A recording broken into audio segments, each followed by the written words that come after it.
नमस्कार मित्रांनो, मी अमर स्पर्धा मित्र चॅनलमध्ये आपलं स्वागत करतो. मित्रांनो, आजच्या व्हिडिओमध्ये आपण बघणार आहोत द हिंदू न्यूजपेपरमधलं आर्टिकल. मित्रांनो, पाहू शकता आर्टिकलचं नाव आहे respect the health rights of India's children. बघा, रिस्पेक्ट आदर करा कशाचा? The health rights of India's children. भारताचे जे मुलं आहेत त्यांच्या हेल्थ राईट्स म्हणजेच काय तर अधिकार किंवा हक्क. भारतामध्ये असणारे जे मुलं आहेत त्यांच्या आरोग्याच्या हक्काचा रिस्पेक्ट करा, आदर करा असं हे सांगणारं आर्टिकल आहे. मित्रांनो, आपण जर नवीन असाल तर चॅनलला सबस्क्राईब करा. बघा काय दिलं आर्टिकलमध्ये. The deaths of 25 children linked to contaminated cup syrups has shocked the conscience of the nation. बघा, the death of 25 children. बघा किती मुलांचा मृत्यू झाला आहे तर 25 मुलांची डेथ झालेली आहे. लिंक टू कशाशी संबंधित आहे? Contaminated cough syrup. मित्रांनो, कंटॅमिनेटचा अर्थ होतो दूषित असणं. कंटॅमिनेट म्हणजे काय? दूषित असणं. इम्पॉर्टंट वर्ड आहे, लिहून ठेवा. कंटॅमिनेट आहे की नाही, फिटू वापरला.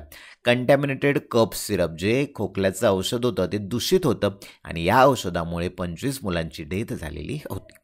Has shock the conscious of the nation. बघा, आणि त्या बातमीने काय केले? शॉक केले, धक्का दिलाय. मित्रांनो, प्रेझेंट परफेक्ट आहे ते बघा, हे की नाही. The death of 25 children link to contaminated cough syrup. Subject नंतर हॅज वापरलाय, शॉक्ड फित्री झालाय, हे की नाही. The conscience of the nations. जो राष्ट्र आहे, देश आहे, त्या देशाच्या कॉन्शियसचा अर्थ होतो सत्सक विवेक बुद्धी, आहे की नाही. मग या भारताच्या देशाच्या सत्सक विवेक बुद्धीच्या लोकांना एक धक्का बसलाय. कशामुळे? तर 25 मुलांची डेथ झालेली आहे. कशामुळे? तर कंटॅमिनेटेड कप सिरप, दूषित असणाऱ्या त्या काय कप सिरपमुळे, खोकल्याच्या औषधामुळे. Man bytes dog सेन्सेशनायझेशन. बघा, in a news cycle that often highlights man bytes dog. In a news cycle, एका बातमीच्या सायकलमध्ये ऑफन अनेकदा हायलाइट केलं जातं. कशाला? तर मॅन बाइट्स डॉग. आता मित्रांनो बघा, कुत्र्याने जर माणसाला चावलं ही नॉर्मल घटना असे आपण म्हणतो, की नाही, normal situation. Dog bytes man. परंतु मॅन बाइट्स डॉग ही वेगळी आहे, इडम प्रकारचा वापरला. बघा, या मॅन बाइट्स डॉगचा अर्थ होतो अनयुज्युअल, म्हणजे नेहमीनं घडणारी किंवा रिअर इन्सिडंट, दुर्मिळ घटना. त्याला मॅन बाइट्स डॉग म्हणजे दुर्मिळ घडणारी घटना आहे, ज्याने की काय सेन्सलाइज केले, सर्वांना काय केले तर भावना जागृत केल्या सर्वांच्या. The general public is largely aware of two things. बघा, द जनरल पब्लिक, सामान्य लोक, इज लार्जली अवेअर. लार्जली म्हणजे मोठ्या प्रमाणात, अवेअर म्हणजे जागृत असणे. कशाने जागृत आहेत? तर टू थिंग्स, दोन गोष्टीमुळे सामान्य लोक जागृत आहेत. That 25 children died. 25 मुलं काय होते? डायड, मरण पावले. And that a pediatrician in Madhya Pradesh who definitely prescribe the syrup to the children is said to have received a paltry commission of 2.54 rupees a bottle. Thus the cost of each those young lives was 2.54. आता बघा काय दिलेलं आहे. That 25 children died म्हणजे 25 मुलांचा मृत्यू झाला. And that a paediatrician म्हणजेच काय तर बालरोगतज्ञ, आहे की नाही, बालकांचा डॉक्टर. पेडिट्रिशियन असं आपण म्हणतो, लहान मुलांचा डॉक्टर. पेडिट्रिशियन इन मध्य प्रदेश. कुठला? इन म्हणजे मध्ये. कुठला? मध्य प्रदेशमधला एक पेडिट्रिशियन होता. हू म्हणजे ज्याने की डेफिनेटली प्रिस्क्राईब. डेफिनेटलीचा अर्थ होतो निश्चितपणे. प्रिस्क्राईब म्हणजे काय तर लिहून देणे. डॉक्टर काय करतात? प्रिस्क्रिप्शन देतात ना, तर लिहून देणं. डॉक्टरांनी प्रिस्क्राईब केलं.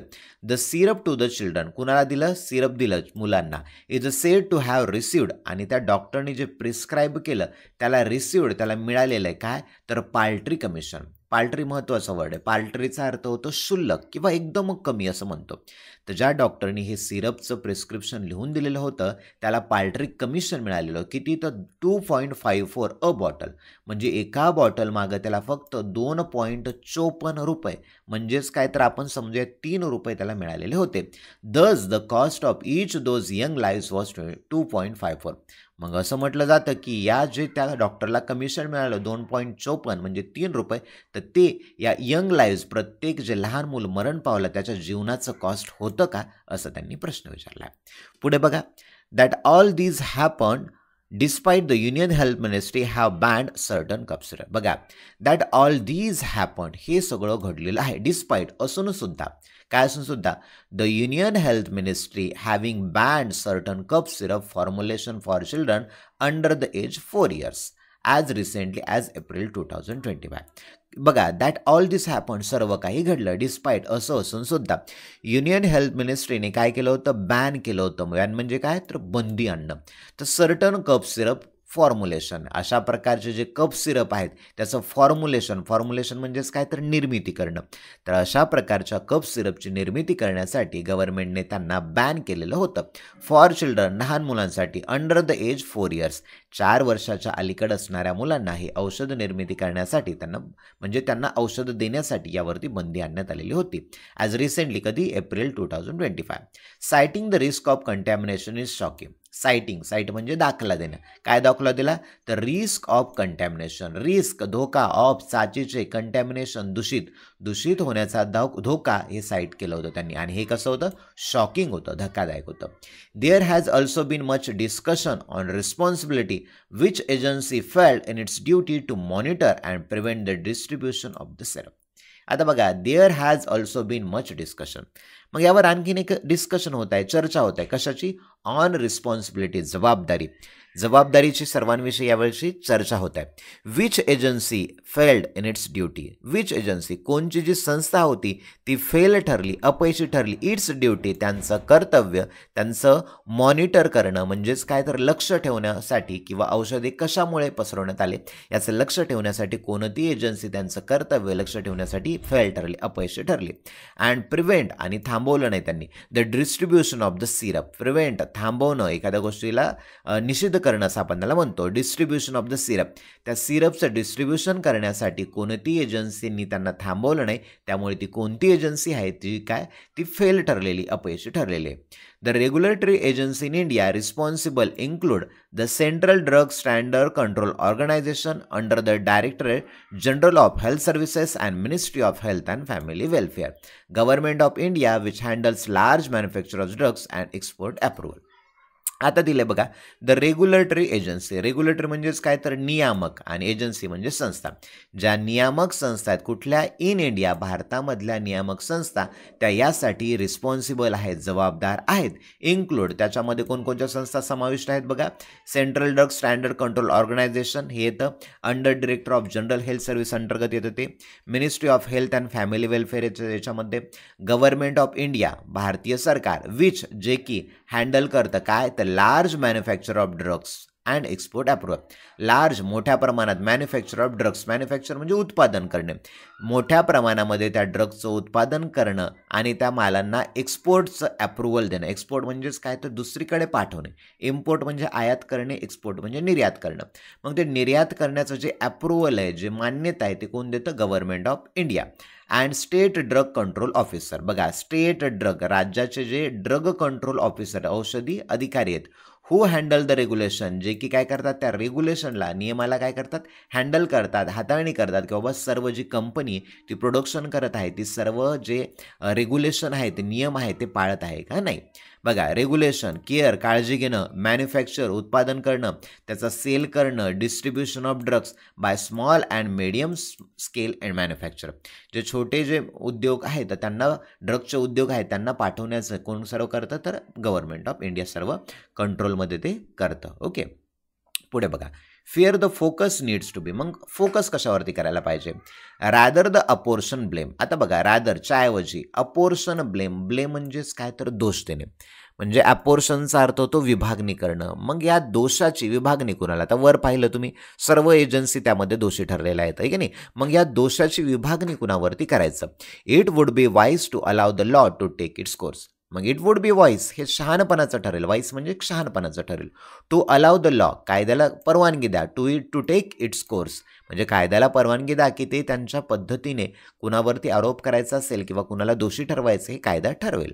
The focus must be on regulatory framework behind the distribution of pediatric medicine in India. बघा, the focus must be, focus कशावर असायला पाहिजे तर रेग्युलेटरी फ्रेमवर्क, रेग्युलेटरी नियामक जो मंडळ आहे त्यांच्या मागे बघा, behind the distribution of pediatric medicine in India. Distribution, वितरण करणं कशाचं? पेडियाट्रिक मेडिसिन, लहान मुलांचे जे औषध आहेत त्यांचं वितरण करणं. अँड द चॅलेंजेस, आणि जे आव्हान येतात, India faces in ensuring the protection it has guarantee to its children, article 39 of the constitution. मग त्याच्यामध्ये काय दिलं त्यांनी? आर्टिकल बनवण्यात आलेलं होतं 39 कॉन्स्टिट्यूशनमध्ये. Which is also listed as an important directive principle of state policy. जे सुद्धा इम्पॉर्टंट प्रिन्सिपल आहे जे की त्या यादीमध्ये समाविष्ट आलेलं होतं. पुढे वाचूया. Children the age group under 18 years make up 39% of India's population. बघा, चिल्ड्रन लहान मुलं, the age group under 18 years 18 वर्षाच्या एज ग्रुपच्या आतमध्ये असणारे जे मुलं मेकअप 39% ऑफ इंडियाज पॉप्युलेशन. बघा, मेकअप बनते किती, तर भारताच्या 39% लोकसंख्यामध्ये लहान मुले जे की 18 वर्षाच्या खालते येतात. There are a catena of laws and policies in India. बघा, there are catenas of laws in policy. भारतामध्ये अशा पॉलिसीज आहेत अप्रॉक्सिमेटली अंदाजे 13 that are specifically design to protect children. त्याच्यापैकी जवळपास 13 असे निर्माण करण्यात आलेले आहेत ते प्रोटेक्ट चिल्ड्रन, बालकांना संरक्षण करतात. From the seminal national policy for children 1974 to India newborn action plan 2014 हे कायदा याच्या अंतर्गत.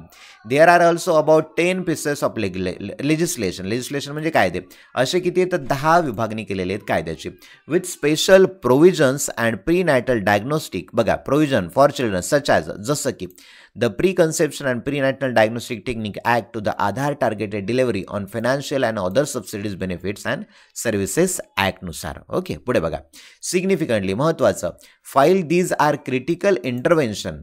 या प्रकारे हे कसे आहेत, क्रिटिकल इंटरव्हेन्शन म्हणजे मध्यस्थी करणं.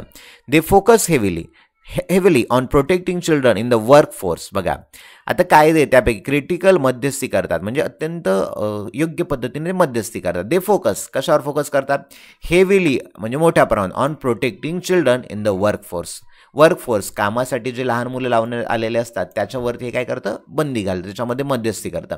आपण बघतो ना, बाल कामगार यावरती जास्त मोठ्या प्रमाणामध्ये बंदी आलेली त्याप्रमाणे. And preventing and punishing the sexual exploitation of children. Preventing थांबवतं, पनिश शिक्षा करणं, सेक्शुअल एक्सप्लॉयटेशन म्हणजे शोषण करणं लहान मुलाचं यावरती प्रिव्हेंट करतं, थांबवतं. देअर आर इम्पॉर्टंट इनिशिएटिव्स असे असंख्य इनिशिएटिव्ह आहेत, उपक्रम आहेत of children in health and education. लहान मुलांचं हेल्थ आणि एज्युकेशन याच्यामध्ये खूप सारे काय तर इनिशिएटिव्ह उपक्रम आहेत. बट द स्पेसिफिक एकच minute just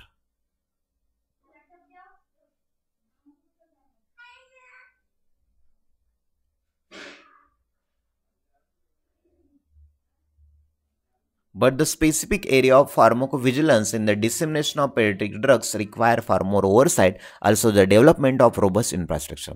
But the specific area of vigilance अर्थ होतो दक्ष ठेवणं किंवा एखाद्यावरती लक्ष ठेवणं, टेहाळणी करणं असं आपण म्हणतो. परंतु काय महत्त्वाचं काय तर फार्माकोव्हिजिलन्स जे औषधी आहेत त्याच्यावरती लक्ष ठेवणं. In the dissemination of pediatric drugs, डिसेमिनेशनचा अर्थ होतो प्रसार करणे. जे पेडियाट्रिक ड्रग्स आहेत, लहान मुलांचे जे औषध आहेत त्यांच्यावरती काय केलं पाहिजे तर फार्माकोव्हिजिलन्स ठेवलं पाहिजे. रिक्वायर गरजेचं आहे far more oversight and also the development of robust infrastructure. त्यांच्यावरती लक्ष ठेवणं, त्यांच्यावरती डेव्हलपमेंट करणं, विकास करणं, रोबस्ट इन्फ्रास्ट्रक्चर. रोबस्टचा अर्थ होतो दणकट किंवा शक्तिशाली. मग मोठ्या प्रमाणामध्ये त्या इन्फ्रास्ट्रक्चरचा प्रसार कसा होतोय त्याच्यावरती त्याची मांडणी कशी किंवा आपण ते कोणत्या लहान मुलाला देण्यात येतात याच्यावरती काय केलं पाहिजे, काळजी घेतली पाहिजे असं त्यांनी सांगितले. इन सिमिलर कंटेक्सचा अर्थ दाखला. मग याच प्रकारचा एक कंटेक्स्ट संदर्भ दिलाय, काय दिलाय, doctor Harry Shirke called children therapeutic orphan. आता थेरपॅटिक ऑर्फनचं काय तर असे लहान मुलं किंवा अशी लोकसंख्या यांच्यावर औषधांचा डिसॲडव्हान्टेज होतो, म्हणजे त्यांना जे औषधं मिळतात तर त्यांना दुष्परिणाम होतो, त्याला थेरपॅटिक ऑर्फन असं म्हटलं जातं. Children are not small adult. जे लहान मुलं आहेत ते स्मॉल अडल्ट आहेत का, नाही. The pharmacodynamic responses of children and adults are vastly different due to spectrum of different psychology. बघा, फार्माकोडायनॅमिक म्हणजे औषध निर्माणशास्त्र. फार्माकोडायनॅमिक म्हणजे काय, औषध निर्माणशास्त्र. Responses of children and adult, जे मुलं आहेत आणि अडल्ट आहेत त्यांच्यामध्ये व्हास्टली डिफरंट आहे. व्हास्टली म्हणजे मोठ्या प्रमाणामध्ये डिफरंट आहे. कशामुळे, त्यांच्या सायकोलॉजीसमुळे, त्यांच्या मानसिक विचार करण्याच्या शक्तीमुळे. फर्दर इथून पुढे clinical trial of drugs are usually conducted on adult. इथून पुढे जे क्लिनिकल ट्रायल आहेत म्हणजे त्यांना औषधं निर्माण करायचे असेल, त्याचे ट्रायल करायचे असतील आहे की नाही, चाचणी करायची असेल तर कशावरती कंडक्ट केली पाहिजे, तर अडल्टवरती, मोठ्या माणसांवरती. And for ethical and other response, ethical म्हणजे नैतिकदृष्ट्या आणि अदर रिझन आहे, त्याला नैतिकदृष्ट्या आणि रिझन आहेत, ऑलमोस्ट नेवर ऑन चिल्ड्रन, कधीही लहान मुलांवरती त्याचं ट्रायल घेऊ नये. Resulting in an alarming lack of paediatrician guidelines of dosage and administration. कशामुळे, तर पेडिट्रिशियन जे पेडिट्रिक गाईडलाईन्स आहेत, जे निर्देशक आहेत, मार्गदर्शक तत्त्वे आहेत की डोसेज किती प्रमाणामध्ये दिला पाहिजे, त्याचं ॲडमिनिस्ट्रेशन, कारभार कसा केला पाहिजे याबद्दल. All too often, the dosage and administration of drugs for children are extrapolated from guidelines for adults. बघा, एक्स्ट्रापोलेटेडचा अर्थ होतो अति प्रमाणामध्ये, आहे की नाही, उधळपट्टी करण्यामध्ये. अनेकदा काय होतं, जे डोसेज आहेत किंवा administration of drugs for children are exploited, जे डोस द्यायचा असेल किंवा त्याचं वितरण करायचं असेल, त्याचं काय केलं जातं, उधळपट्टी केली जाते, म्हणजे जास्त प्रमाणामध्ये. फॉर गाईडलाईन्स फॉर अडल्ट, जी अडल्टसाठी सुद्धा गाईडलाईन्स दिली जाते, त्याच्यासुद्धा जास्त प्रमाणात. Living children in much danger of overdose and more serious consequence. मग यामुळे काय होते, जे चिल्ड्रन आहेत त्यांच्या ओव्हरडोसेसमुळे त्यांच्यावर धोका निर्माण होतो. And more serious consequences, serious गंभीर, कन्सिक्वेन्सेसचा अर्थ होतो परिस्थिती, आणि त्यामुळे गंभीर अशी परिस्थिती निर्माण होते. Special development strategies of drugs for children are cornerstone. बघा, स्पेशल डेव्हलपमेंट स्ट्रॅटेजी, अत्यंत महत्त्वाच्या स्ट्रॅटेजी कशासाठी, द ड्रग फॉर चिल्ड्रन, लहान मुलांचे ड्रग दिलं जातं, are cornerstone of their health care needs. कॉर्नरस्टोनचा अर्थ होतो की पायाभरणीचा दगड किंवा अत्यंत महत्त्वाची बाब असं आपण म्हणताय, particular public health care. Okay, चला आणखी बघूया.